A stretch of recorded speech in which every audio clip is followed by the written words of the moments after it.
Obviously, lots of people are going to think, how am I going to get home? The service is going to be rammed. Why is this happening? Why is it happening? Well, we don't have an agreement with Avanti and many other train operating companies for rest day working, which is obviously working when the day you're scheduled to be off. And that's because for many years, the railway companies have been short-staffed. So we're simply looking for an agreement with the company. Instead of paying our people a premium rate for working on their rest days, they had decided to pay their management grades much more than our members, up to double what our members can earn.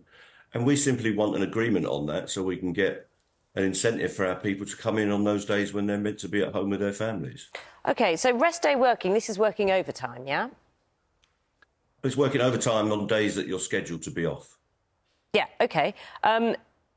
What's the problem with being asked to work overtime?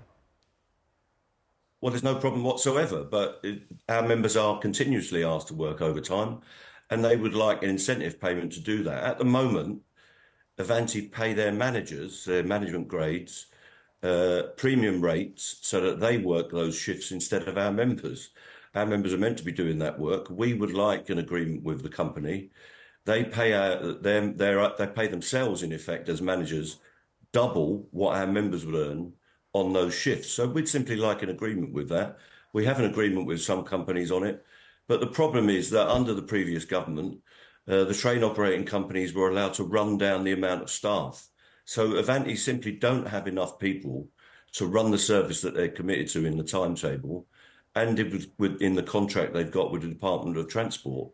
So they've allowed these vacancies to exist inside their network, which means they cannot run the trains. So if we can get an agreement with Avanti, we'll look forward to discussing that with them. So if they don't have enough people, and that's why they're asking members to pay, there was an offer to include higher working overtime payments of £300, as well as more organised allocation of shifts on rest days. Why was that rejected? How much money do you want? Well, they haven't offered us £300. They've offered a premium of time and a quarter for midweek, and that's less than they will pay their managers. They're paying... But how much is that then for them?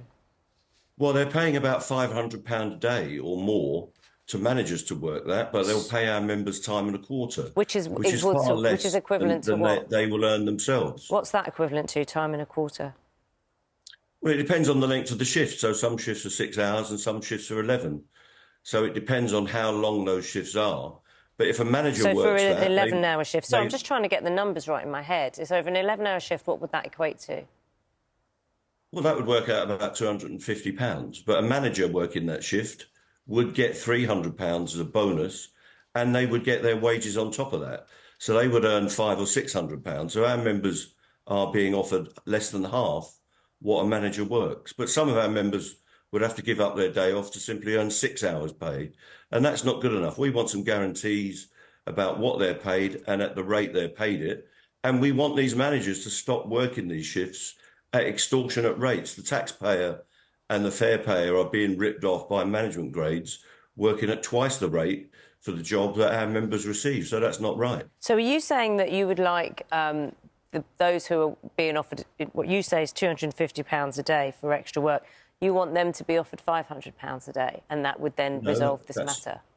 That's not what I've said. What I'd like is an agreement on premium rates for overtime, which will be based on some number that we negotiate with the company.